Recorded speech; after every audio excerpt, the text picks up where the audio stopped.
first breakfast. This is what I call my first breakfast. What you're going to need is warm water, not boiling water, just warm enough. You don't want to destroy the honey. Your next ingredient, I'm going to do some honey, a teaspoon or so, it's up to you. Honey is excellent for your immune system, especially when you take it locally, because your local honey will have been made from bees who harvest the local pollen, which means that if you have seasonal allergies to the local pollen, you will be exposed to that local pollen through the honey in a mild way. It will stimulate your immune system to that pollen, and you will have a natural boost to your immunity because of it. And besides, honey is natural, it's all good, it's the food of the gods, and it is the basis of this delicious mixture. So just mix that in there a little bit.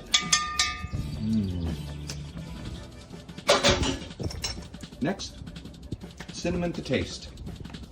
That's up to you and your own tolerance levels. You'll get to know how much you like to take. Cinnamon is good for you. It's a natural spice.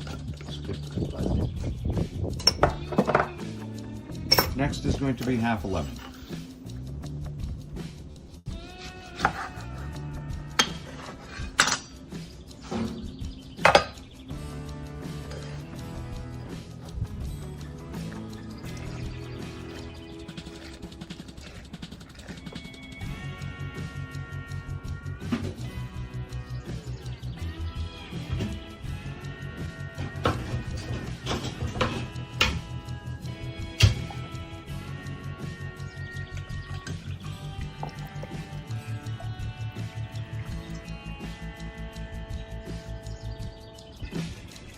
And finally, some olive oil. Now I keep 2 bottles of olive oil in my kitchen going all the time. One for flavor, this nice, beautiful, light-tasting olive oil. And I built up my olive oil stock over the years by buying it on sale, rotating it through. Whenever there's some nice, light olive oil for sale, I buy it and fill my bottle. Okay, now we will blend it.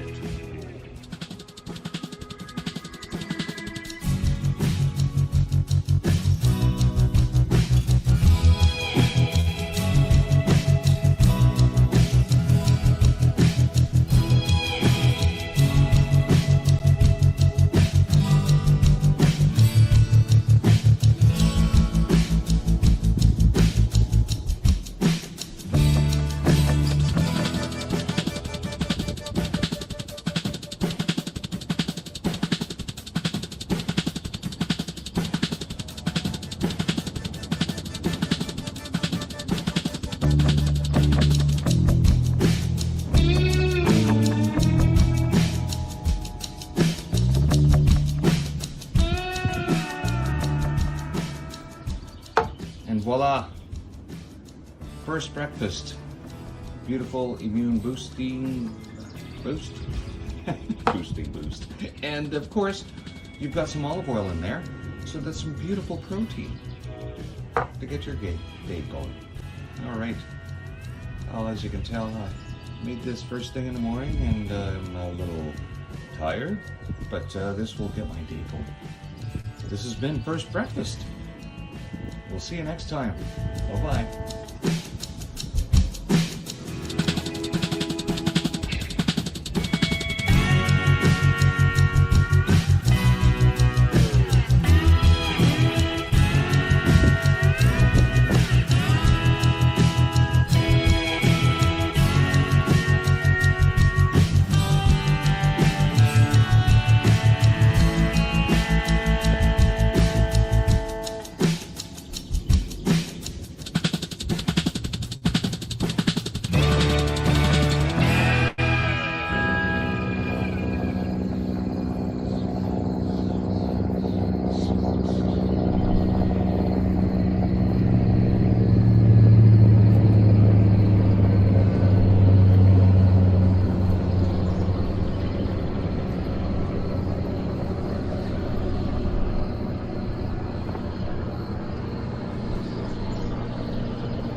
is second breakfast.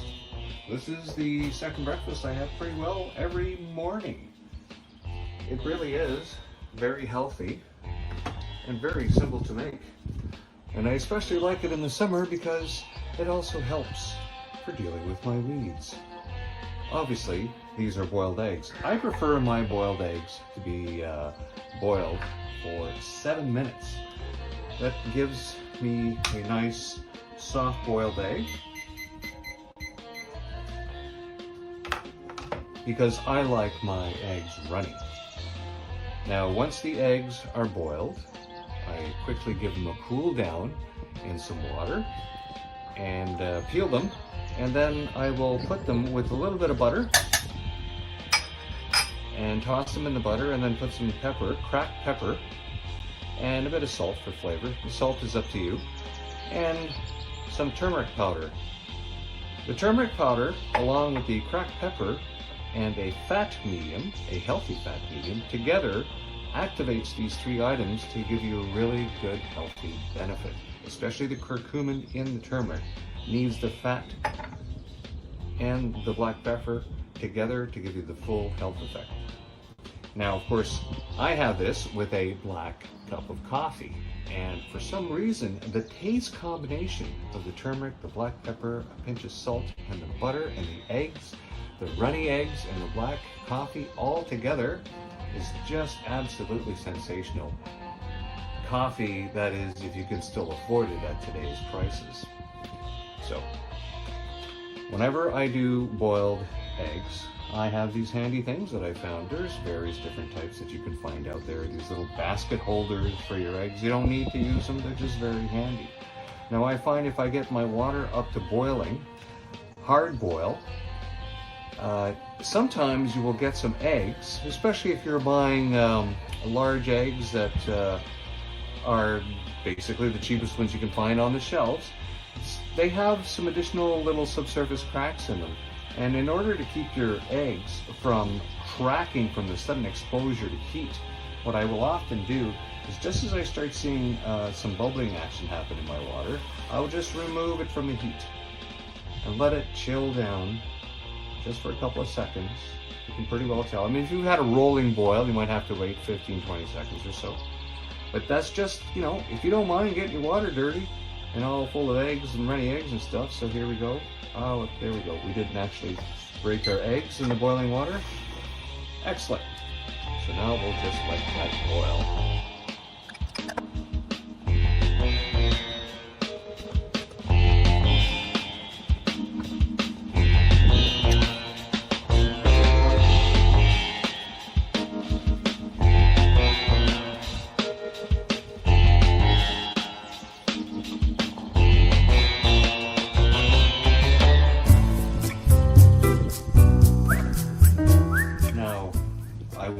The rest of this boiled water to kill some weeds and other places I don't want stuff growing in my garden or on my property.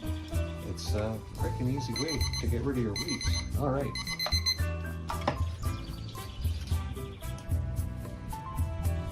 Now, the easiest way to stop the cooking process is to change the temperature. Just drop it down in some non-boiling water.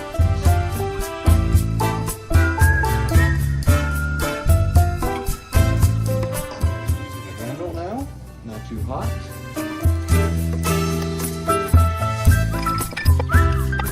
And that is it. Second breakfast. We'll see you next time. Bye-bye.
On here.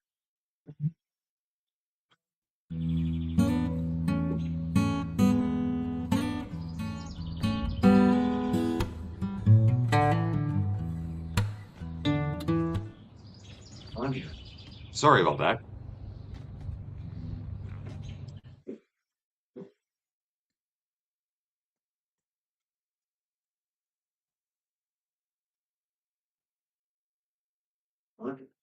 Sorry about that. Technical issues. Wow. Oh, welcome to Second Breakfast, a stream of consciousness that fills the part of the gap between the nap and Blazing Cat for Fridays. Let me put that on mute. There we go. We're streaming on three platforms, Rumble, X, and YouTube. So please give us a like, thumbs up, follow, and share, subscribe, and all of that. The chat is up across all three platforms, so please feel free to ask anything. Comments drive the algorithm up when I'm not driving it down with my forbidden words. This veteran appreciates your support. Please visit my channels and share. I hope you're having a wonderful morning, and we are ready to face the day with hope and love of your fellow man. I always like to start my days with thanking my higher power. You should always connect with your higher power first thing in the morning. It gets your day going well. I always give thanks for my life, for my health, and for my wealth. And when I talk about wealth, I think about spiritual wealth. I always like to pray for others, the people that I love, people that I don't. It makes it easier to deal with them. And then I ask for help to get through this day, one day at a time. Well, my morning started off quite early. I've had to bake some bread, had to go out and shovel, had my first and second breakfast. I hope you've had your breakfast. They say it's the most important meal of the day. And in most cases, it really is to get you going throughout the day. Nobody ever asks what I have for my third breakfast. My third breakfast is usually four beets, but actually it comes in the form of a powder that I get from a supplier. And these four beets basically create natural um, nitrous oxide in your bloodstream, which gives you energy. And it's all natural. I mean, who can really eat four beets a day? But when it's a nice, delicious little powder like that, you can just drink it in a small glass. It's rather nice. I'm not advertising for them. I'm just telling you what I have for my third breakfast. All right, so let's get on with this show. Well, there's been a few developments. Before we get into that, I just want to remind everyone that I have an X account where I publish articles on there, which is often the write-ups that I have for a lot of the videos that I put up. One of the more recent videos here, as you can see, it's just another New World Order video. And if you were watching the placeholder video before the stream started, you might have seen the New World video, which is just a placeholder. Plays for about 3.5 minutes and then loops again. I'm going to be posting that this Saturday, and it pretty well shows this figure here continually trying to get ahead in a liberal economy, which will never happen. Well, of course, I have my gardening channel, which will be starting up in the spring. So if you watch the intro, sorry, the countdown, you would have seen me putting some boiled water on some weeds and looking at those pictures of the garden from last summer. Ooh, spring is not too far away, but hey, uh, Groundhog come out and said 6 more months. Well, Farmer's Almanac already told us it's going to be a brutal winter, and yeah, it's looking like it now. And if you haven't been paying attention, the crops down in Florida have suffered a rather drastic freeze, and the winds were too high for the water dusters to go out. So basically, they would like cover the fruit in a nice film of water particulate, and it freezes and actually protects the fruit from freeze damage because it's just the way that the water protects that fruit at that temperature before it actually gets super cold. Because it doesn't get super cold in Florida, but in this case here, just enough to shed the iguanas out of the trees. And now it looks like the crops are completely decimated. Fruit, fresh vegetables. So the whole eastern seaboard is going to be suffering from that. Of course, they have access to other fruit, but that's going to bring the price up. And so the prices are going to be up and food's going to be minimal, and what food is out there is not going to look too good. when it comes to fresh produce. So, if you're out in the Eastern Seaboard area, right now is the time to go out and stock up on your veggies and fresh vegetables as best you can, because what's coming from the south is not going to be too good for the next couple of months until it warms up anyway. Another channel of mine, of course, here, the Occam's Razor channel. And on Rumble, Rumble is different. Rumble has one account, but several channels. So here you can see the Occam's Razor and the gardening channel right there. So if you're ever wondering, when you're looking at the total number of followers, well, it's weird because these accounts group all the followers from all your channels together, which actually is more than what I have on YouTube right now. So let's get straight into it. Before we get into the stories, I'd like to show you this little clip here from David over on Moose on a Loose. If you haven't been watching him, this guy is fantastic. He has quite the database set up. He's got this massive chart, the Moose chart, as he likes to call it. He has links to this Moose chart in his site. You can see them right down here. He updates this on a regular basis. He pushes out copies to all the different sites that have the Moose chart. So he wants to make sure this information never goes away. He was actually asked to go and give testimony at a committee in Parliament, but like always, creators, we get so busy, we forget to check our emails, and because you just get so intense working on videos. And by the time David noticed the email, he was like, there was no time for him to respond, and he would needed a special headset if he wanted to actually participate on his end, which was there was no time to get that at all, let alone fly all the way out from where he lives on Vancouver Island to Ottawa to participate. But he was asked to testify because he keeps digging up all this information. Now, look at his face, the faces on here on the screen next to his. You've got obviously people from the CBC, and let's remember that the CBC, what, $1.4 billion are going to get, and of course, all their senior staff they're all getting massive bonuses again this year. Remember last year they got those bonuses after they fired a bunch of lower folks that they could have kept, hired if those execs hadn't taken a higher bonus. Which, in a sense, why are they even taking a bonus? Because year over year, the viewership of CBC keeps plummeting because it's shite. They produce practical shite. Nobody's watching them. I mean, the only people that are watching them are people on cable. And of course, we know people that watch cable is diminishing year over year. Now, he's going to be doing a follow-up comment here on supply management. Now, the reason I'm playing this part here is because we're going to have a bit of more David as we progress on some of the stories I'm going to cover. So let's listen to David.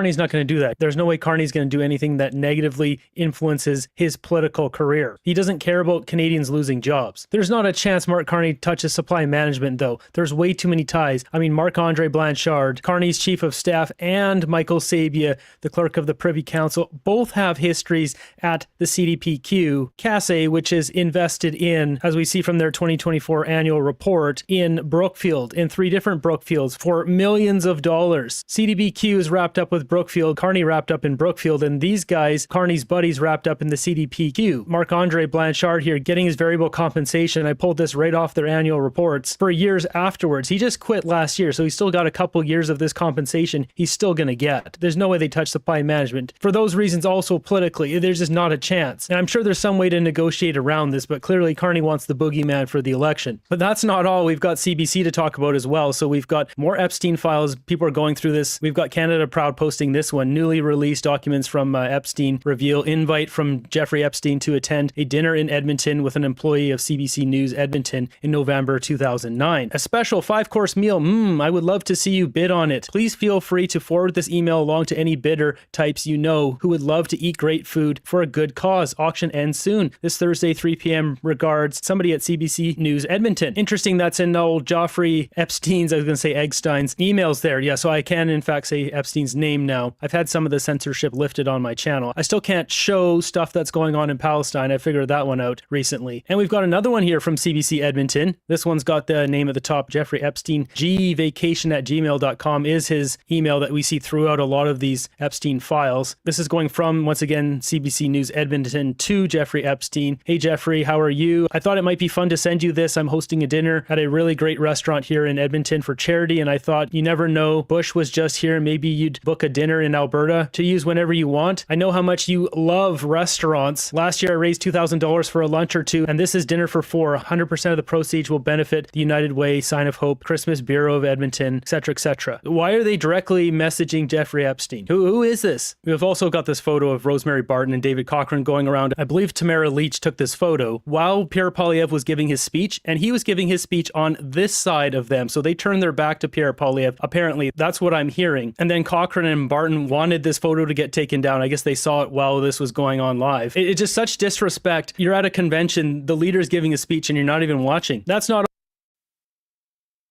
Well, that's just part of it. If you want to watch more of David, please go to his channel. Like I said, we're going to touch on something else that he's brought up because it flows with what we're going to be covering next.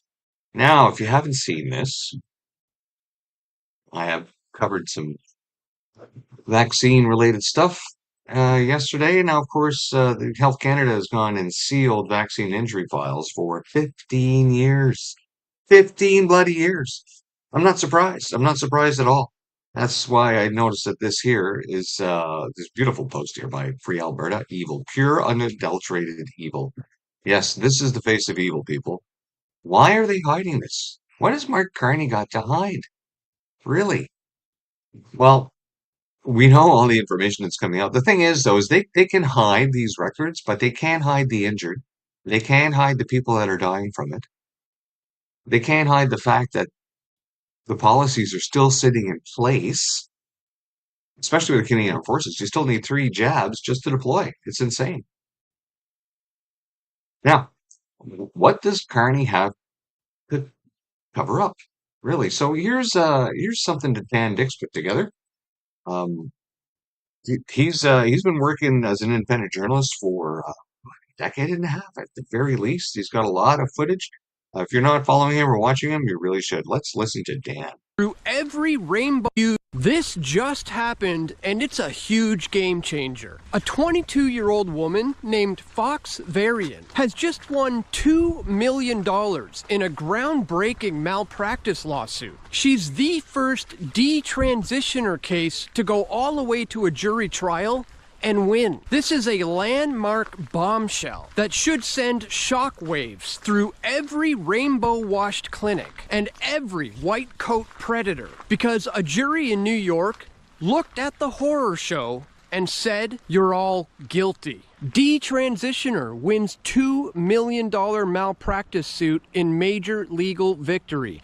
A jury awarded a New York woman $2 million for her pain and future medical bills after she was mutilated as a gender-confused teenager in what may be the first ruling of its kind. At just 16 years old, Fox was fast-tracked into a double mastectomy. Her healthy breasts were surgically removed after being told that this was the path to becoming to who she really was. The psychologist, Kenneth Einhorn, drove the train, putting these ideas in her head and ramping up fears of suicide if she didn't go through with it. The surgeon, Dr. Simon Chin, signed off on this and performed the irreversible cut. They pushed this through without a proper diagnosis, without exploring other options, and without following the actual standard of care. They rushed her down the conveyor belt of so-called affirming care, like she was livestock headed to slaughter. Permanent disfigurement, all because a rogue psychologist planted the suicide bomb in her head. The second the anesthesia wore off, she had instant regret. She testified, "I immediately had a thought that this was wrong." She said, "It's hard to face that you are disfigured for life." And now, she's staring at a lifetime of pain, reconstructive surgeries that will never fully restore what they stole, and medical bills that could bankrupt a family. After a 3-week trial in New York, The jury didn't hold back. They hit them with $1.6 million for past and future suffering, plus $400,000 for ongoing medical needs. That's $2 million total for pushing this life-altering procedure on a minor without any proper safeguards. Remember the infamous Tavistock gender clinic in the UK? They got sued hard. Kira Bell took them to court over puberty blockers that she got when she was 16 years old. The High Court ruled that kids under 16 can't truly consent to these experimental drugs. Then the National Health Service shut it down in 2022. That caused over 1,000 families to sue them for negligence, misdiagnosis, and permanent harm from blockers and pathways that scarred kids for life. And in case you didn't know, Prime Minister Mark Carney sent his own daughter there for gender-related therapy. She came out as non-binary, using they-them pronouns. I confronted Mark Carney about that to his face. Watch this short clip of how he and the thugs that protect him reacted. Mr. Carney, your daughter identifies as non-binary. Can you tell us about the Tavistock Institute, sir? Mr. Bilderberger Carney. I just need you to back up a bit. Okay, hi Mr. Carney, how you doing? Don't worry, that's great. Your daughter look, identifies as non-binary, sir. Sir, are you aware that Tavistock Gender Clinic, where you sent your daughter, is being sued by 1,000 families? Your thoughts on that, sir? You're over here, or are you going to go? Gonna go where? You're going to go. Gonna go where? Can I get you to ask you to over No, here? you can ask all you want. I'm good here, my man. All right, so now I'm asking you, I'm a police officer. Okay. If not, I will have to put you under arrest. Arrest for what? You are... On the other side, please. I'm what? Please go this way. Sorry, pal. We're not going anywhere. Fox's win has opened up the flood. Yeah, so that little interaction there with that RCMP close security, they've been acting rather oddly with independent media protecting liberal politicians. And he's not the only independent press who's been maligned and manhandled like this. There's plenty of evidence. There's other independent journalists who've been physically assaulted, wrongfully arrested. I think David Menzies over at Rebel News holds the record for most arrests, and they're suing him for every single one of them. And they should. I mean, why would you like manhandle independent press like this? They're just there to ask questions. Harmless little fella. It's insane. But the whole point of that part was to remind you that Mark Carney is not a nice guy, right? There's a reason why transgender ideology is pervasive throughout liberal cultural Marxism. For some reason, amongst these National Socialists, getting rid of gender is just another aspect of destroying civilization from within so they can assume full totalitarian control. And of course, it's no wonder that Mark Carney believes in that kind of thing, right? Because he's running a mass net zero Ponzi scheme on the nation. So every other little thing that they can do to continue to distract, right? So that is the liberal plan, is the fire hose of chaos nonstop to keep everyone off balance. Now, on the subject of trans, at the CPC convention on the weekend, Billboard Chris was there, and he explains it rather well. Let's bring this up. Transition. So the underlying problem to all of this is the ideology itself. So every institution in Canada has been captured by this. The school system, academia and universities, the judiciary, they bring trans activists in to educate these judges, all of our political parties, of course the leftist political parties, but the Conservative Party too is afraid to talk about this issue. And they in fact fast-tracked Bill C-4, which passed unanimously in the House, which made it a crime of conversion therapy to help your girl feel comfortable as a girl or to help your boy feel comfortable as a boy, because they were just afraid of the media and afraid of the backlash that you talked about, which is what happened when Scott Moe passed that bill. And I think he was going to invoke the notwithstanding clause. He did. And did that go through? Yes, it did. Okay. Yes, it did, yeah. Great. And what happens in Canada anytime any of these bills are passed, we're going to have to invoke the notwithstanding clause, because inevitably, as we see in the United States with these leftist judges, they always try to block the bill. Yes. So at least we have the notwithstanding clause, which basically gives provinces the right to overrule a judge for up to 5 years. And this can be used for good or evil, but right now we need to use it for good. And we need to ignore all the noise, because these people are very good at being loud and noisy and crazy, but we have the support of the people. Sure. I know this because I've had thousands and thousands of conversations out on the street, all across the world, university campuses, everywhere. I talk to people from all walks of life, and I get easily 90% support. Yes, of course you would. Common sense, normal people think the same way as you and I do. Yes. It is the extreme fringe left that has different ideas.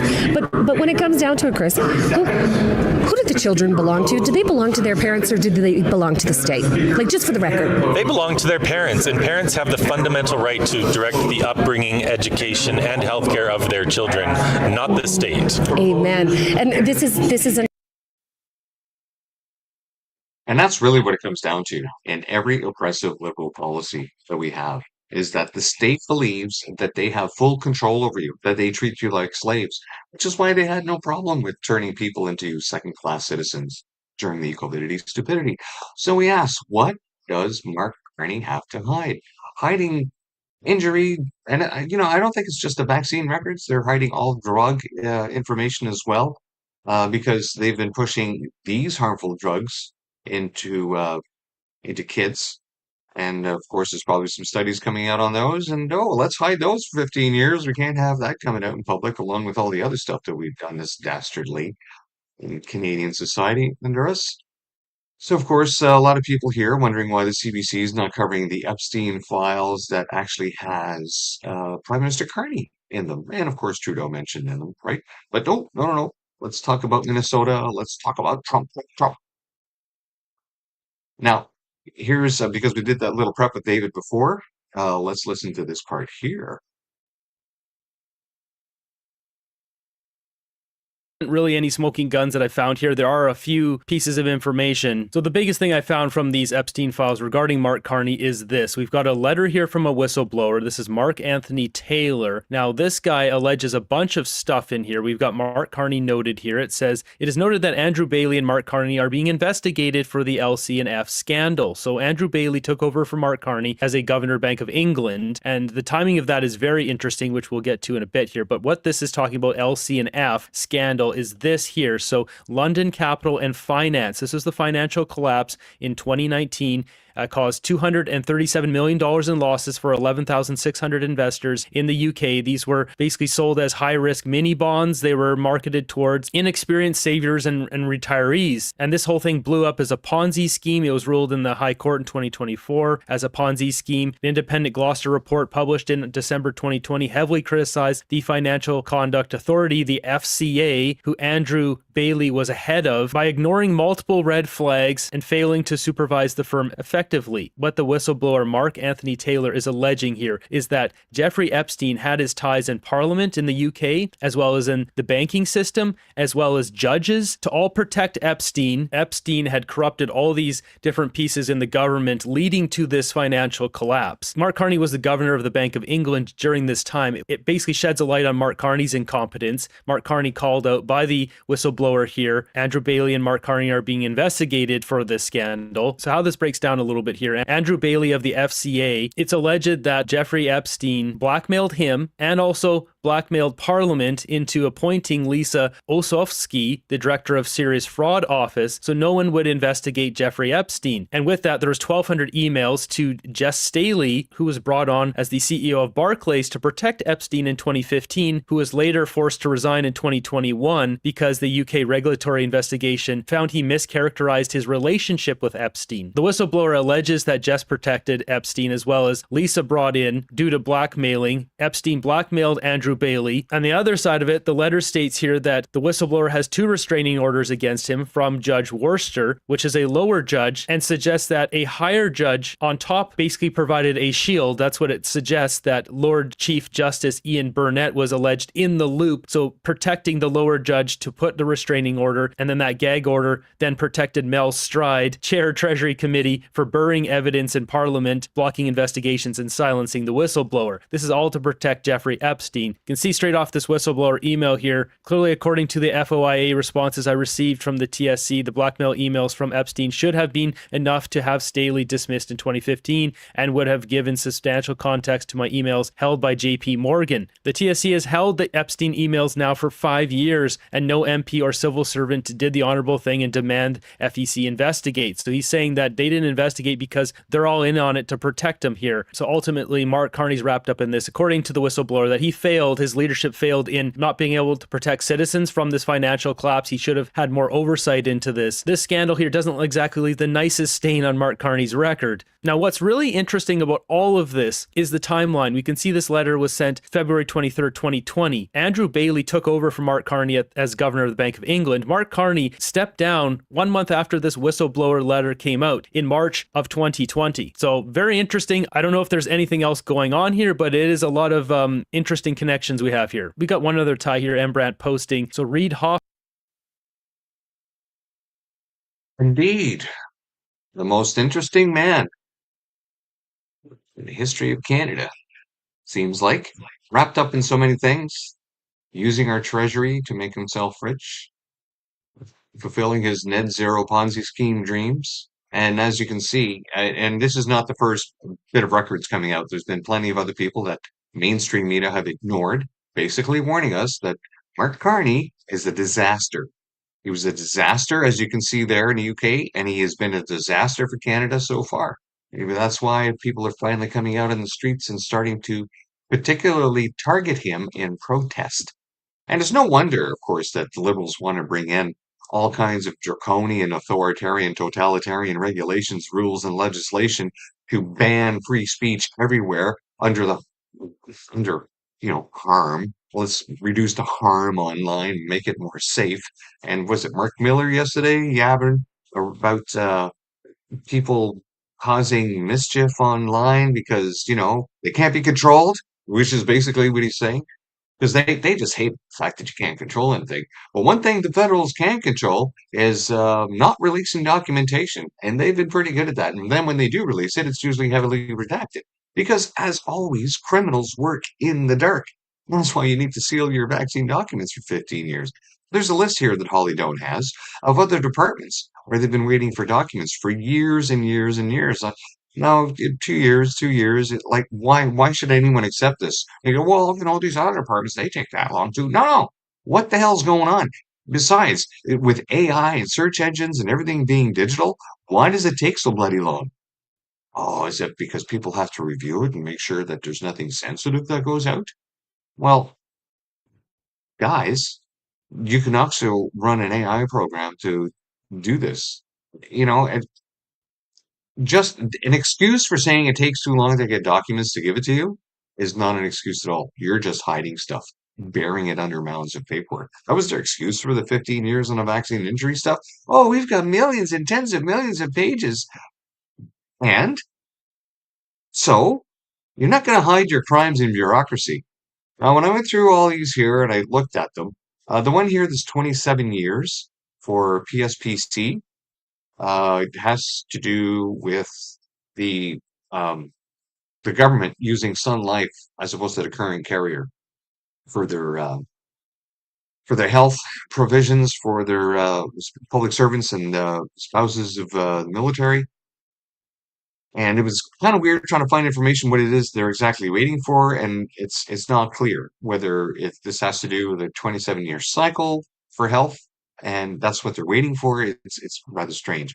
This 15-year here, that was interesting, because that took us to 2003. Anyways, let's move on. And of course, a lot of people still posting this, what are you trying to hide with 15 years? We know what this government did. We know how many of us it killed. You won't get away with that. I swear this before God. People are posting like this online because they're thinking, like, what are you guys thinking? You think you just because your propaganda is not going to talk about it, the one that you pay and control, and just because you've hidden the records, you think people are just going to forget? They're going to forget what you did to us? Canadian government has sealed the files. Let's listen to this little part here. What they have done to me. Vaccine files have been closed and sealed for the next 15 years. Why have they done that? Because they're hiding what they have done to me. Look at what they have done to me. I am just one person. They don't want us to fight back. They don't want the world to see. But this is the reality. This is what I have been living with since 2021. This is a permanent injury. I am just one of many, so many, that they have sealed the files. They are hiding what... It's absolutely evil. It's true. When they're posting, this right here, it is evil. Evil incarnate what they're doing. I mean, how could they think this is morally and ethically correct at all? All right, let's listen to Dr. Yearden.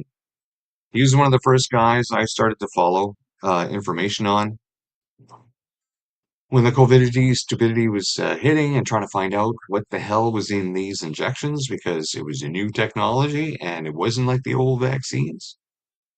And having always been interested in biology, I graduated grade 13 biology, so it was easy enough for me to go back through and find out what the information was and figure it out again. And I was scared. I was like, what are they doing to people? Well, here's Michael Eden explaining it to you.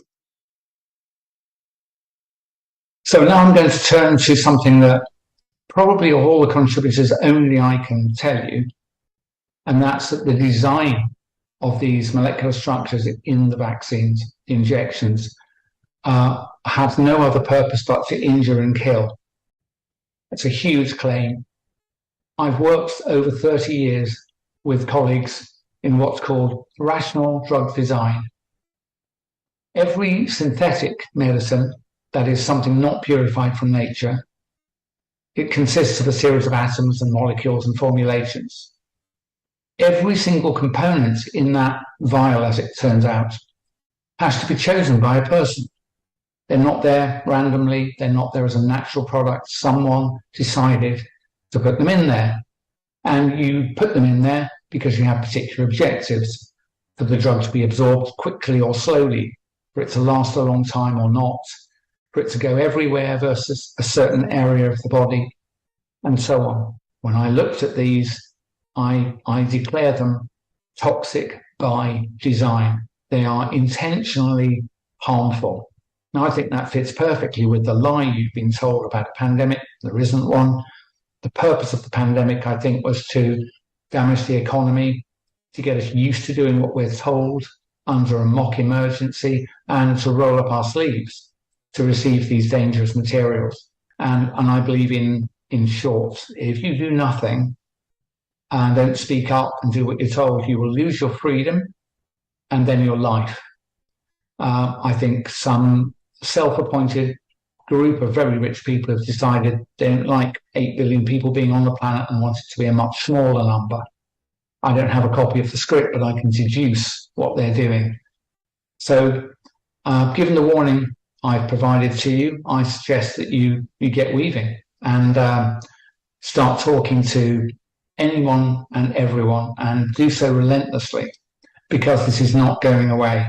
And if we do not protest, if we do not refuse and fight back, we will lose freedom first and then our lives. And that is why I started this channel. Well, not the gardening channel, but this channel, to bring attention to the COVID-19 vaccine injuries suffered by Canadian Armed Forces personnel who were then abandoned duty of care, and the fact that they still require these 3 jabs. And, the longer we go, the further we go, we can see that this entire enterprise was evil. Because why else would you hide records for 15 bloody years? Now, let's cover this last thing before we close off the show. It's a reminder of what happened during the COVID stupidity and how one brave person in a restaurant decided to stand up against the stupid tyranny based on fraudulent science that closed down and destroyed his business. He tried to do a barbecue outdoors. He was giving away food, and but can't have hope out there. Can't have happy people outside proving the government wrong, that their fascist tyranny is wrong. So of course they send in the cops and they have arrested him. So here we go. This is not a symbolic case, it's evidence driven. 6 independent PhD experts from top university submitted sworn testimony proving emergency orders were unjustified. The mandates were unconstitutional, as we know. And reasonable alternatives were deliberately banned, right? Hydrochloroquine was a known uh, helpful ingredient that they discovered in 2003 during the SARS epidemic. And they know the people that used that recovered a lot faster. They banned it.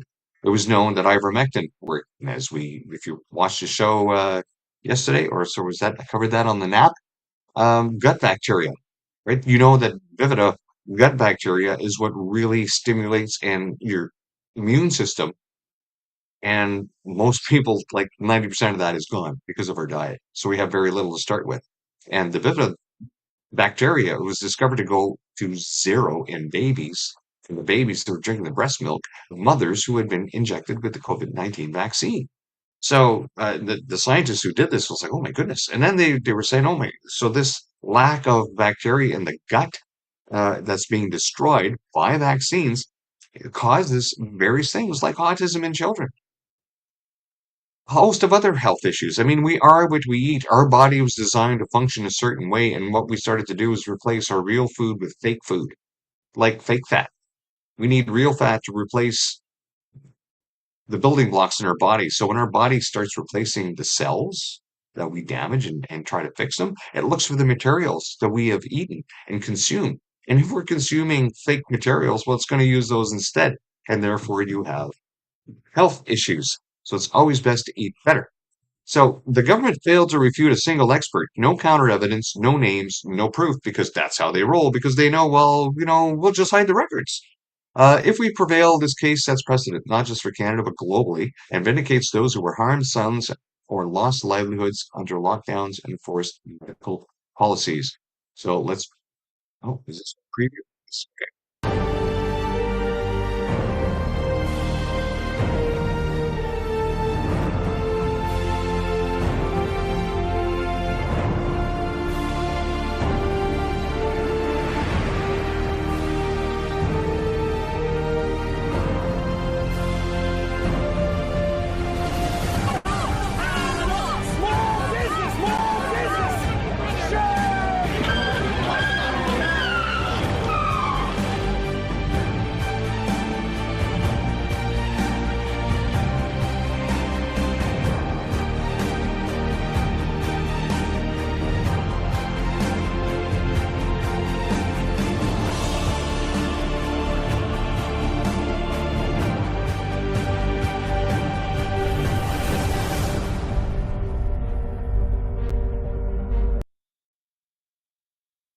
We have endured a lot at the hands of the Liberals for the past 11 years, unless, of course, you're a Liberal and you enjoy this kind of abuse. You enjoy being in this kind of abusive relationship. And we will continue to suffer abuse under their hands until they are removed from power, and they need to be held accountable for what they did. They're trying to hide the accountability. They will never take responsibility for anything that they have done. And it's up to Canadians as a whole to get vocal. And the best way to get vocal, call your MP, write them a letter, send them emails, do it every day, bug them every single day until you get an answer on things. You may not like the answers that you get, but at least you'll get an answer, and then you file it away. And then you also, as a reminder, you can also contact your senators. Now, if you're a Canadian Armed Forces member, you're pretty well limited, as I was for 38 years in service. Very active in following politics, always have been my entire life. fact that I was serving in the military meant that I was very limited in my political activity to voting or contacting my own MP, but I was allowed to write every single senator if I wanted to, which I did in a couple of letter writing campaigns in the 90s, trying to stop the progressive conservatives back then from taking a big chunk of our accumulated superannuation fund, which is our pension, to pay down the debt, which they did through some rather sneaky legislation. Let's just put it that way. But that's a story for another time. We've gone way over our time this morning. I thank you all for coming out. I really appreciate those of you who've been watching. Please like, share, subscribe, leave us a comment. You will get an answer. And join us tomorrow morning for second breakfast. And we'll be right back here. And on our way out, I think we will have something planned here. Are we? We got it? There it is. Let's do an outro on some food stamps, and then we'll call it a day, and we'll see you tomorrow morning. Bye.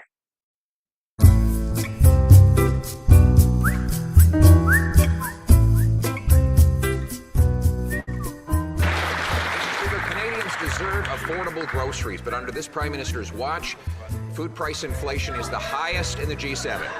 It's twice as high as in the States, twice as high as when he took office.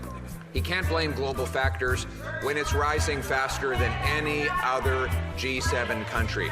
The real cause is his rising taxes on farmers. I'm going to allow the honourable leader of the opposition to start that question over. I mean, we need guys. Start it over there. Start it over there. The honourable member of the opposition. The honourable leader of the opposition. Mr. Speaker, the Canadian people deserve affordable groceries. Liberals might laugh that off, but they've given Canada the worst food price inflation in the G7. It's rising twice as fast here in Canada as in the United States of America. 2.2 million people lined up at food banks. And since this Prime Minister said that he would make groceries affordable, the inflation rate has actually doubled. Will the Prime Minister finally reverse his inflationary deficits and taxes so Canadians can afford to eat? The Honourable Government House Leader. Mr. Speaker, we certainly want to wish the Leader of the Opposition well in this very decisive and important week for him, and we know that he will have success at his party's convention. Best of luck. We're rooting for you. The Prime Minister's plan to grow our economy, to create $1 trillion in investment, and to protect our workers and our industries from trade threats is before this House, Bill C-15. Now, we take very, very well the Leader's openness on working with us on legislation. Can he give us a date, just a date, the next words out of his mouth, give us the date where we could have third reading on the BIA, Mr. Speaker? The Honourable Leader of the Opposition. Well, Mr. Speaker, in the spirit of solidarity, why won't they agree with the Canadian people that we should get rid of all the hidden taxes that they've imposed on groceries? There's the Liberal fuel standard tax, which is 7 cents a litre on farmers, truckers, and those who bring us our food. There's the industrial carbon tax on farm equipment and fertilizer. All of this has given Canada the worst food price inflation in the G7. Our food costs are rising twice as fast as in the United States of America, and now they promise to recycle a Trudeau-era rebate that won't even cover one trip to the grocery store, Mr. Speaker. The Honourable Minister of Finance. I know that it's a particularly challenging week for the Leader of the Opposition, but let me help him because today we have good news for Canadians, Mr. Speaker. It's called the Canada Grocery and Essentials Benefit, Mr. Speaker. I know in his heart he's rejoicing, Mr. Speaker, because he's been asking questions in this House. Now we have delivered for Canadians, Mr. Speaker. The real question, all the Liberals MP are going to vote in favor. Canadians are in favor. Will the Conservative be good for their work and vote with us to help Canadians? The Honourable Leader of the Opposition.